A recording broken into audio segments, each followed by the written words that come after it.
তোমরা যারা class 11 semester 1-এ কেবলই ভর্তি হয়েছ, নতুন একদম ভর্তি হয়েছ, মাধ্যমিকের রেজাল্ট সমাপ্ত হওয়ার পরে সেমিস্টার 1-এ ভর্তি হয়েছ, তোমরা অনেকেই ভাবছো যে কেবলই তো স্কুলে ভর্তি হলাম, বইয়ে ঠিকঠাক পাইনি, পরীক্ষা হয়তো অনেক দেরিতে আছে। এটা অনেকেই ভাবছো। এবার শুনো, কিছু কথা বলি। তোমরা যারা ক্লাস 11 সেমিস্টার 1-এ পড়ছো, তোমাদের উদ্দেশ্যে তোমাদের কথা বলি, ভালো করে শোনো। তোমাদের কিন্তু পরীক্ষার রুটিন দিয়ে দিয়েছে। হ্যাঁ, একদম ঠিক, তোমাদের পরীক্ষা রুটিন দেওয়া হয়ে গেছে। কবে থেকে তোমাদের পরীক্ষা? তোমাদের পরীক্ষা হবে সেপ্টেম্বর মাসের 21 তারিখ থেকে। কিভাবে? সেপ্টেম্বর মাসের 21 তারিখ থেকে সেমিস্টার 3-র পরীক্ষা।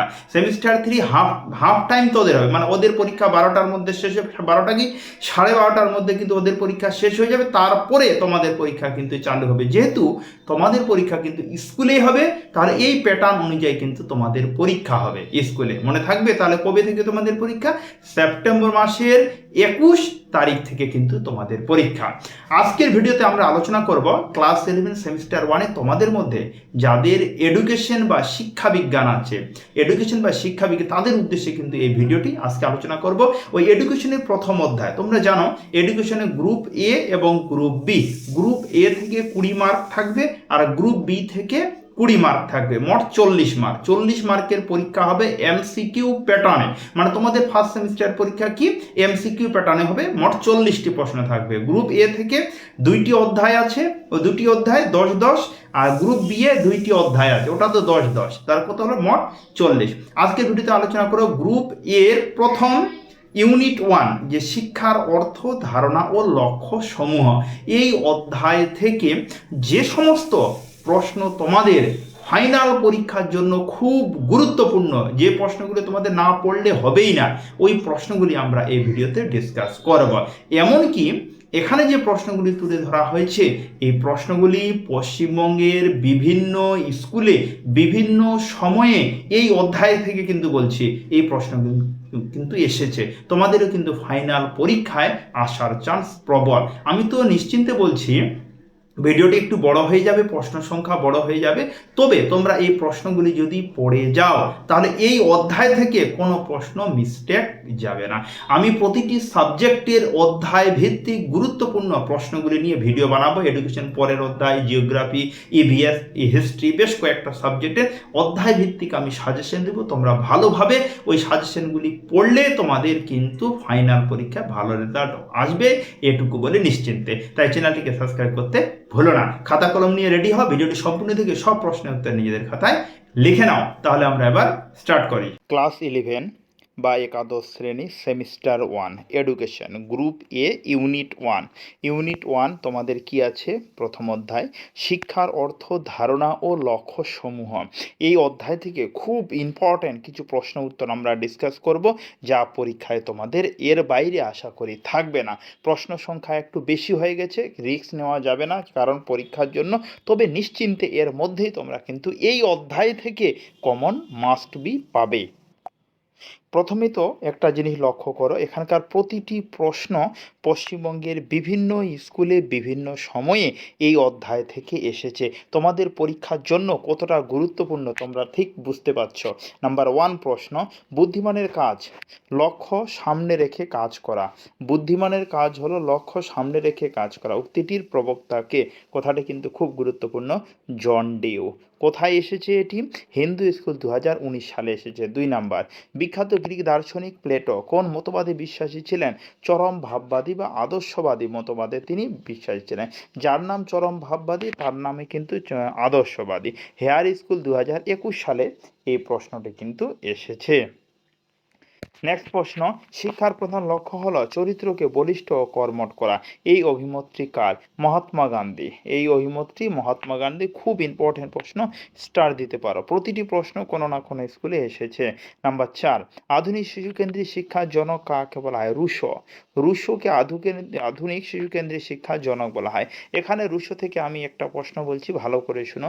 যদি বলা হয় এমিল গ্রন্থটি কার লেখা, তাহলে উত্তর হবে কিন্তু রুশো। নাম্বার 5, চরিত্র গঠনী শিক্ষার চরম আদর্শ, এটি কার উক্তি? চরিত্র গঠনী শিক্ষার চরম আদর্শ, এটি হলো কি হারবার্ট স্পেন্সার, বা হারবার্ট লিখলেও হবে, হারবার্টের উক্তি। নেক্সট প্রশ্ন, তারপরে নাম্বার 6, বর্তমানে ভারতের আমাদের দেশের শিক্ষা ব্যবস্থা কীরূপ? শিক্ষার্থী কেন্দ্রিক বা শিশু কেন্দ্রিক? আমাদের দেশের শিক্ষা ব্যবস্থা হলো শিশু কেন্দ্রিক। নাম্বার 7, বৈদিক যুগে পার্থিব জ্ঞান লাভের জন্য কোন শিক্ষা প্রচলিত ছিল? উত্তর হবে অপরাবিদ্যা। অপরাবিদ্যা দুইটা শিক্ষা হয়, সেক্ষেত্রে অপরাবিদ্যা ছিল। নাম্বার 8, আধ্যাত্মিক জ্ঞান লাভের জন্য বৈদিক যুগে কোন শিক্ষার প্রচলন ছিল? পরাবিদ্যার প্রচলন ছিল। সতীশ চার্চ কলেজিয়েট স্কুল 2021 সালে প্রশ্নটি কিন্তু এসেছে। তারপরের প্রশ্ন নাম্বার 9, শিক্ষা যেহেতু আদতে দর্শনের ব্যবহারিক প্রয়োগ, সেজন্য এটি জীবনের প্রতিটি বিষয়কে ছুঁয়ে যায়। এই কথাটি কে বলেছেন? খুব ইম্পর্টেন্ট, বাঁকুড়া জেলা স্কুলে প্রশ্নটি এসেছে, প্লেটো বলেছেন। এই প্রশ্নটিতে স্টার দিতে পারো। তারপরের প্রশ্ন, মানুষকে দিব্য জীবনের জন্য প্রস্তুত করাই হলো শিক্ষার অন্যতম লক্ষ্য। উক্তিটি কার? এই উক্তিটি হলো ঋষি অরবিন্দ। এই উক্তিটি কে করেন? এই উক্তিটি ঋষি অরবিন্দ করেছিলেন। তারপরের প্রশ্ন, ব্যক্তিকে আত্ম উপলব্ধিতে সাহায্য করাই হলো শিক্ষার লক্ষ্য, এটি কার মতবাদ?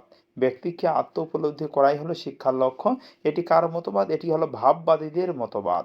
জলপাইগুড়ি জেলা স্কুলে প্রশ্নটি এসেছে। তারপরে 12 নম্বর, শিক্ষা হলো এমন কিছু যা সাধারণ মানুষকে প্রকৃত মানুষ হতে সাহায্য করে। খুব ইম্পর্টেন্ট, কে বলেছেন? ফ্রয়েবল। কে বলেছেন? ফ্রয়েবেল বলেছেন। নাম্বার 13, সমাজের উন্নতি সাধন ও সমষ্টির কল্যাণ করা শিক্ষার কোন ধরনের শিক্ষার লক্ষ্য? সমাজতান্ত্রিক শিক্ষার লক্ষ্য। ব্যক্তিতান্ত্রিক শিক্ষার মূল লক্ষ্য কি? ব্যক্তির নিজস্ব স্বাভাবিক বিকাশ। কি বললাম? ব্যক্তিতান্ত্রিক শিক্ষার মূল লক্ষ্য ব্যক্তির নিজস্ব স্বাভাবিক বিকাশ। নাম্বার 15, শিক্ষা হলো সুস্থ দেহে সুস্থ মনের সৃষ্টি, কথাটি কে বলেছেন? শিক্ষা হলো সুস্থ দেহে সুস্থ মনের সৃষ্টি, কথাটি বলেছেন এরিস্টটল। মনে যেন থাকে, প্রশ্নটিতে স্টার দিয়ে রাখো, খুব গুরুত্বপূর্ণ প্রশ্ন। তারপরের প্রশ্ন নাম্বার হলো 16 নম্বর হলো প্রশ্ন, যে ডেলর্স কমিশনে শিক্ষার কি স্থির করা হয়? শিক্ষার উদ্দেশ্য। ডেলর্স কমিশনে শিক্ষার উদ্দেশ্যকে স্থির করা হয়। বৈদিক শিক্ষা 4টি পর্বকে ব্রহ্মচর্য, গার্হস্থ্য, বানপ্রস্থ, সন্ন্যাস। বৌদ্ধ ধর্মে 4টি পর্বের নাম কি? ব্রহ্মচর্য, গার্হস্থ্য, বানপ্রস্থ, সন্ন্যাস। একত্রে কি বলা হয়? চতুরাশ্রম। একত্রে একে কি বলা হয়? চতুরাশ্রম বলা হয়। জন ডিউয়ের মতে শিক্ষা কি? অভিজ্ঞতার নিরন্তর পুনর্গঠন। জন ডিউয়ের মতে শিক্ষা কি? জন ডিউয়ের মতে শিক্ষা হলো অভিজ্ঞতার নিরন্তর পুনর্গঠন। নাম্বার 19, সংকীর্ণ অর্থে শিক্ষার বিষয়বস্তু বলতে কি বোঝো? কিছু পুঁথিগত বা পুস্তক কেন্দ্রিক জ্ঞান। যে সংকীর্ণ অর্থে শিক্ষার বিষয়বস্তু বলতে কি বোঝো? মনে রাখবে প্রশ্নটি কিন্তু, কিছু পুঁথিগত বা পুস্তক কেন্দ্রিক জ্ঞান। নাম্বার 20, ব্যাপক অর্থে শিক্ষা হলো শিক্ষার্থীর কিরূপ প্রচেষ্টা? আত্মবিকাশের প্রচেষ্টা। খুব ইম্পর্টেন্ট প্রশ্ন, আত্মবিকাশের প্রচেষ্টা। তারপরে প্রশ্ন 21 নম্বর, শিক্ষার লক্ষ্য সর্বদা পরিবর্তনশীল কেন? খুব ইম্পর্টেন্ট, যে কারণ সমাজ পরিবর্তনশীল, ওই জন্য শিক্ষার লক্ষ্য পরিবর্তনশীল।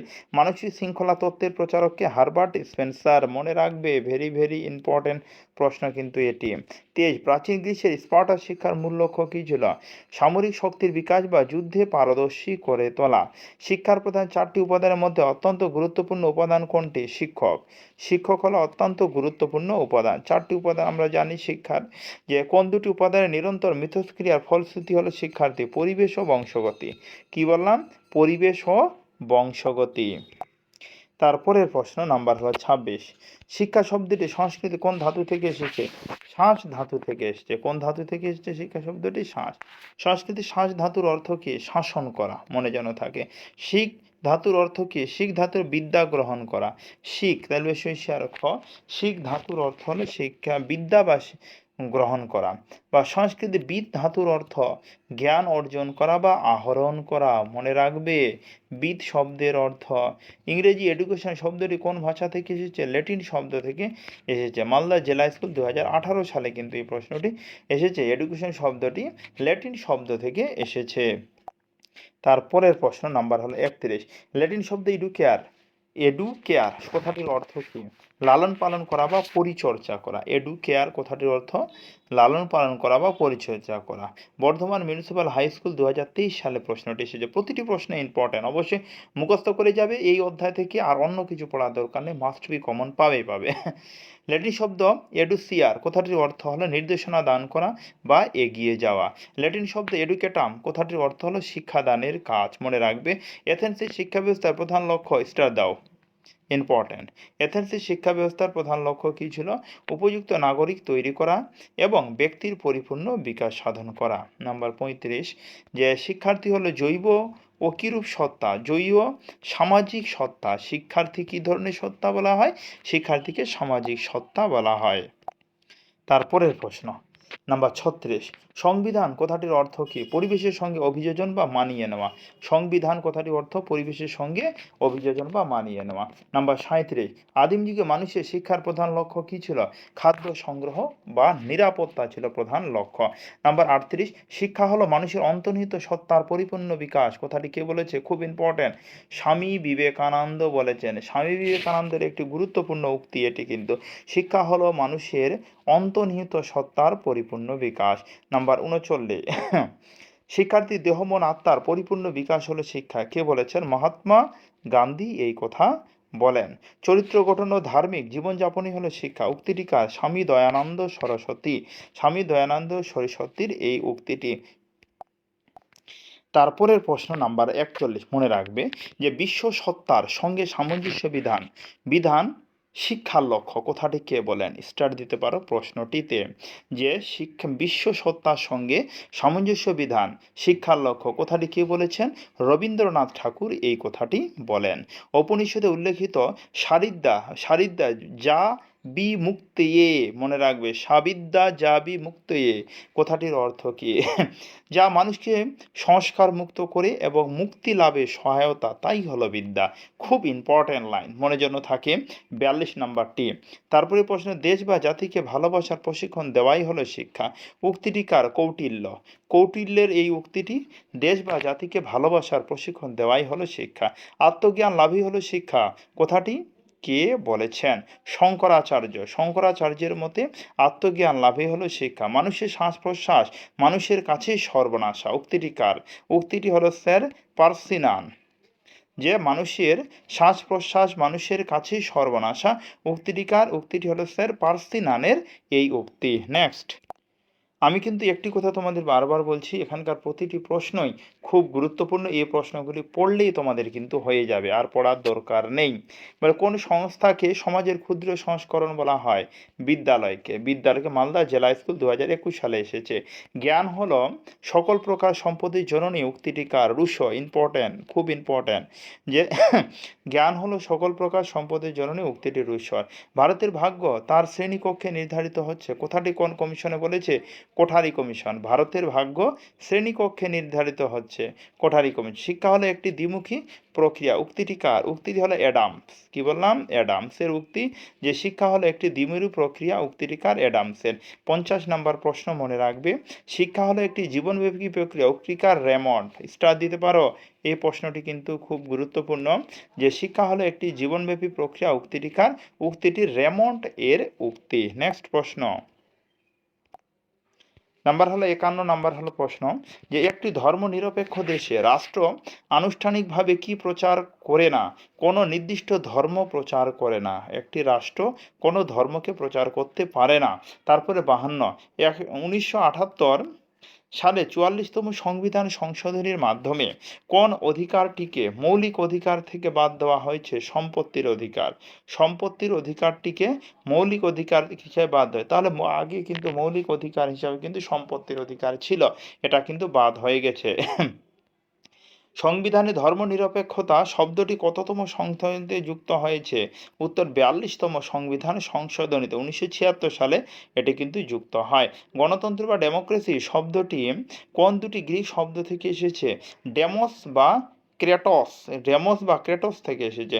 গণপরিষদে ভারতের সংবিধান কবে গৃহীত হয়? 1949 সালে 26শে নভেম্বর। গণপরিষদে ভারতের সংবিধান গৃহীত হয়েছিল 1949 সালে 26শে নভেম্বর। তারপরের প্রশ্ন নাম্বার হলো 56।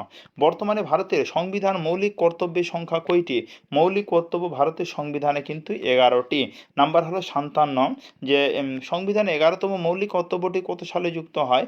2002 সালে 86তম সংশোধনীতে যুক্ত হয়েছিল। যে 6 থেকে 14 বছর বয়স প্রত্যেকের শিশুর ব্যবস্থা করা এটি কততম মৌলিক কর্তব্য? 11তম মৌলিক কর্তব্য, মনে যেন হলো থাকে। তারপরের প্রশ্ন 59 নম্বর প্রশ্ন, খুবই গুরুত্বপূর্ণ। সংবিধানে কত নম্বর ধারায় বলা হয়েছে সরকারি অনুদানে পরিচালিত? উত্তর 28 নং ধারা, 28-এর 1 নং ধারায় বলা হয়েছে। তারপরে এনসিইআরটি পুরো নাম স্টার দিতে পারো এই প্রশ্নটিতে, যে এনসিইআরটি এর পুরো নাম কি? National council for educational research and training হলো এর পুরো নাম। নেক্সট প্রশ্ন, তারপরের প্রশ্ন নাম্বার 61 নাম্বার হলো প্রশ্ন, মনে রাখবে। ল্যাটিন শব্দ এডুকো এর ব্যুৎপত্তিগত অর্থ কি? এটি সঠিক উত্তর ই মানে হলো থেকে, আর ডুকো কথাটি হতো টেনে বের করা, অর্থাৎ ভিতর থেকে সুপ্ত সম্ভাবনাকে টেনে বের করা এডুকো শব্দের অর্থ। ও রামকৃষ্ণ মিশন নরেন্দ্রপুর 2024 সালে এই প্রশ্নটি কিন্তু এসেছে, খুব ইম্পর্টেন্ট। নাম্বার 62, ল্যাটিন শব্দ এডুকেটিও এর অর্থ হলো আচার ব্যবহার বা লালন পালন। এটিও রামকৃষ্ণ মিশনে এসেছে। দেখো এই যে ব্র্যাকেটের মধ্যে স্কুলের নাম সাল দেওয়া আছে, মানে এই স্কুলে এই সালে এই প্রশ্নটি কিন্তু এসেছে। ভবিষ্যতের জন্য সম্পূর্ণ জীবন যাপনের প্রস্তুতি হলো শিক্ষা, উক্তিটি কার? হারবার্ট স্পেন্সারের এটি গুরুত্বপূর্ণ উক্তি। শিক্ষার দ্বিমেরু প্রক্রিয়ার মেরু দুটি কি কি? শিক্ষক এবং শিক্ষার্থী। শিক্ষক এবং শিক্ষার্থী হলো শিক্ষার দ্বিমেরু প্রক্রিয়া, দুটি মেরু। নেক্সট প্রশ্ন নাম্বার 65, শিক্ষা একটি ত্রিমুখী বা ত্রিমেরু প্রক্রিয়া, একথা কে বলেছেন? জন ডিউ বলেছেন। চুচুড়া ডাব হাই স্কুল 2024 সালে এসেছে। নাম্বার 66, শিক্ষা ত্রিমেরু প্রক্রিয়া তিনটি উপাদান কি কি? শিক্ষক, শিক্ষার্থী, সমাজ ও পরিবেশ। নাম্বার 67, সংকীর্ণ অর্থে শিক্ষাকে কি ধরনের তত্ত্ব বলা হয়? উত্তর হচ্ছে পাইপলাইন থিওরি বা গোল্ড স্যাক থিওরি বলা হয়। সংকীর্ণ অর্থকে শিক্ষাকে গোল্ড স্যাক থিওরি বলে, মনে রাখবে, খুব ইম্পর্টেন্ট প্রশ্ন এটি। এমিল গ্রন্থটির রচয়িতা রুশো, এই প্রশ্নটি আমি একবার কিন্তু বলেছিলাম প্রথমের দিকে, যে রুশোর বিখ্যাত গ্রন্থের নাম কি? এমিল, অথবা বলে দিলে এমিল গ্রন্থটি কার লেখা? রুশো। নেক্সট প্রশ্ন, তারপরে নাম্বার হলো 69, রিপাবলিক গ্রন্থের লেখক কে? প্লেটো রিপাবলিক বইটি লেখেন। 70, বৃত্তিমূলক লক্ষ্য 70 নম্বর প্রশ্ন, মনে রাখবে। বৃত্তিমূলক লক্ষ্য বলতে কি বোঝো? ব্যক্তিকে অর্থনৈতিকভাবে আত্মনির্ভরশীল বা উপার্জনক্ষম করে তোলা বৃত্তিমূলক শিক্ষার লক্ষ্য। মুখ্য শব্দের অর্থ কি? মুখ্য শব্দের অর্থ হলো কি? মুক্তি, মনে যেন থাকে। নাম্বার হলো 72, শিক্ষা হলো ভাঁজ হয়ে থাকা বিষয়ের ভাঁজ খোলার প্রক্রিয়া, উক্তিটি কার? ফ্রয়েবল, এই উক্তিটি কে করেছিলেন? এই উক্তিটি ফ্রয়েবল করেছিলেন। নেক্সট প্রশ্ন, তারপরে প্রশ্ন নাম্বার 73, শিক্ষার সমাজতান্ত্রিক লক্ষ্যে সমর্থনে একজন সমর্থকের নাম লেখো। উত্তর হবে জন ডিউ। শিক্ষার সমাজতান্ত্রিক লক্ষ্যে সমর্থন করেছিলেন কে? জন ডিউ। তারপরের প্রশ্ন নাম্বার হলো 74, শিক্ষার ব্যক্তিতান্ত্রিক লক্ষ্যের একজন সমর্থকের নাম? পার্সিনান বা রুসো বললে হয়ে গেল। এসসিইআরটি, খুব ইম্পর্টেন্ট প্রশ্ন, স্টার দিতে পারো, যে এসসিইআরটি পুরো নাম state council of educational research and training. Number হলো 76। 76 নম্বর, সংকীর্ণ অর্থে শিক্ষার একটি বৈশিষ্ট্য লেখা। এটি কেবল তথ্য সংগ্রহ ও মুখস্থ বিদ্যার উপর জোর দেয়, একটি গুরুত্বপূর্ণ হলো বৈশিষ্ট্য। নেক্সট প্রশ্ন, তারপরে নাম্বার হলো 77, ব্যাপক অর্থে শিক্ষার একটি বৈশিষ্ট্য লেখা। এটি একটি জীবনব্যাপী বিকাশমূলক প্রক্রিয়া। নাম্বার 78, প্রাচীন ভারতের শিক্ষা কেমন ছিল? ধর্মকেন্দ্রিক, মনে যেন থাকে। প্রাচীন ভারতের শিক্ষা কেমন ছিল? প্রাচীন ভারতের শিক্ষা ছিল ধর্মকেন্দ্রিক। তারপরের প্রশ্ন নাম্বার হলো 79, আমরা যতদিন বাঁচি ততদিন শিখি, উক্তিটি কার? খুব ইম্পর্টেন্ট প্রশ্ন, যে আমরা যতদিন বাঁচি ততদিন শিখি, উক্তিটি কার? শিক্ষাবিদ নুন এখানে লেখা আছে, নুনের লেখা, বা নান বললেও হবে। তারপরে হলো কি 80, শিক্ষাবিদ ফ্রয়েবেলের মধ্যে শিক্ষা কি? প্রকৃতির সান্নিধ্যে ব্যক্তির নিজের বিস্তৃতি ঘটানো এবং সমাজের সাথে একাত্ম হওয়া, ফ্রয়েবেলের মতে এটি হলো কি? শিক্ষা। মনে রাখবে, খুব গুরুত্বপূর্ণ প্রশ্ন, আমি স্টার দিলাম। তারপরের প্রশ্ন নাম্বার হলো 81। আধুনিক শিক্ষার একটি অন্যতম লক্ষ্য কি? ব্যক্তির ব্যক্তিসত্তার বিকাশ ঘটিয়ে সমাজের কল্যাণ করা। নেক্সট প্রশ্ন নাম্বার হলো 82। শিক্ষার উপাদান হিসেবে শিক্ষকের ভূমিকা কেমন হওয়া উচিত? বন্ধু, দার্শনিক, পথ প্রদর্শকের মতো ভূমিকা হওয়া উচিত। মধ্যযুগে ভারতের শিক্ষার লক্ষ্য কি ছিল? খুব ইম্পর্টেন্ট, সৎ বা ধার্মিক মানুষ সৃষ্টি করা মধ্যযুগে কিন্তু শিক্ষার লক্ষ্য ছিল। সামাজিক চুক্তিনীতির প্রবক্তাকে স্টার দিতে পারো, খুব ইম্পর্টেন্ট, যেটা টালিগঞ্জ আদর্শ হিন্দি হাই স্কুল 2024 সালে এসেছে। সামাজিক চুক্তিনীতির প্রবক্তাকে হেগেল। হেগেল হলো সামাজিক চুক্তিনীতির প্রবক্তা। তারপরের প্রশ্ন, অন্বেষণ বা আত্মোপলব্ধি হলো শিক্ষা, এটি কোন যুগে দর্শনের কথা? বৈদিক বা প্রাচীন যুগে দর্শনের কথা। নাম্বার 86। জীবিত বা মৃতের মধ্যে যা তফাৎ, শিক্ষিত ও শিক্ষিতের মধ্যে সেম তফাৎ, কে বলেছেন? এরিস্টটল। খুবই ইম্পর্টেন্ট, এরিস্টটল বলেছে যে জীবিত আর মৃতর মধ্যে যা পার্থক্য, যে শিক্ষিত আর অশিক্ষিতর মধ্যে সেম পার্থক্য, এটি এরিস্টটল বলেছেন। তারপর শিক্ষা হলো সমাজ পরিবর্তনের হাতিয়ার, একথা কে বলেন? একথা হলো রাজনীতিবিদ, অর্থনৈতিক আর একথা কেন বলা হয়? কে বলেন আলাদা, কেন বলা হয় যে শিক্ষা হলো সমাজ পরিবর্তনের হাতিয়ার, একথা কেন বলা হয়? শিক্ষার মাধ্যমে রাজনৈতিক, অর্থনৈতিক ও সাংস্কৃতিক উন্নতি ঘটানো সম্ভব, ওই জন্যই বলা হয়। নেক্সট প্রশ্ন মনে রাখবে, আধুনিক শিক্ষা ব্যবস্থায় শিক্ষার্থীর ভূমিকা কেমন? শিক্ষার্থী হলো শিক্ষার মূল কেন্দ্র, সে সক্রিয়ভাবে অংশগ্রহণ করে। নেক্সট প্রশ্ন, তারপরে প্রশ্ন যে 89 নাম্বার, বিবেকানন্দের মধ্যে মানুষ তৈরি করা বলতে কি বোঝায়? সমস্ত শিক্ষা প্রশিক্ষণের শেষ কথা হলো ব্যক্তিত্বের বিকাশ ঘটানো, এটিকে বোঝানো হয়। নাম্বার হলো কি 90। ক্রুসেডের মতে শিক্ষার লক্ষ্য কি? ভ্রান্ত ধারণা দূর করে সত্যকে আবিষ্কার করা ক্রুসেডের মতে শিক্ষার মূল লক্ষ্য। 91। জন অ্যাডামসনের মতে শিক্ষা কি ধরনের প্রক্রিয়া? ত্রিমেরু প্রক্রিয়া, মনে রাখবে, খুব ইম্পর্টেন্ট প্রশ্ন, প্রতিটি প্রশ্ন স্কুলে এসেছে। শিক্ষা হলো আত্মতৃপ্তির বিকাশ, উক্তিটি কার? প্রাচীন ঋষি কোনাদের হলো শিক্ষা হলো আত্মতৃপ্তির বিকাশ, তার উক্তি। তারপরের প্রশ্ন, অদ্বৈতবাদের জনককে? খুব ইম্পর্টেন্ট প্রশ্ন, স্টার দিতে পারো। অদ্বৈতবাদের জনক বলা হয় রামানুজকে, আগরতলা মহাজাতি বিদ্যালয় 2024 সালে এসেছে। 94। কোন দেশে ব্যক্তি স্বাধীনতার মূল্য ছিল না? রাশিয়াতে ব্যক্তি স্বাধীনতার মূল্য ছিল না। ডেলর্স কমিশনের রিপোর্টে শিক্ষার কয়টি স্তম্ভের কথা বলা হয়েছে? 4টি স্তম্ভের কথা বলা হয়েছে। তারপরে 96। শিক্ষা হলো সেই বিকাশ প্রক্রিয়া যার মাধ্যমে ব্যক্তি প্রকৃতির রাজ্যে নিজের বিস্তৃতি ঘটায়, উক্তিটি কার? উক্তিটি হলো ফ্রয়েবল। এই উক্তিটি কে করেছিলেন? ফ্রয়েবল। সামাজিক সংহতি বজায় রাখা শিক্ষার কোন ধরনের লক্ষ্য? এটি একটি জাতীয় লক্ষ্য, মনে যেন থাকে, কি ধরনের লক্ষ্য? জাতীয় লক্ষ্য। সামাজিক সংহতি বজায় রাখা শিক্ষার কোন ধরনের লক্ষ্য? জাতীয় লক্ষ্য। তাহলে এই ছিল তোমাদের ক্লাস 11 সেমিস্টার 1 এডুকেশনের প্রথম অধ্যায়ের মোট 97 প্রশ্ন। তোমরা যদি পড়ে যেতে পারো তাহলে নিশ্চিন্তে বলছি এই অধ্যায় থেকে একটা প্রশ্ন মিস্টেক যাবে না, 100% কমন পাবে। নতুন হয়ে থাকলে চ্যানেলটিকে সাবস্ক্রাইব করতে ভুলো না। আজকে অবধি কথা হচ্ছে এরপরে ভিডিওতে। ধন্যবাদ।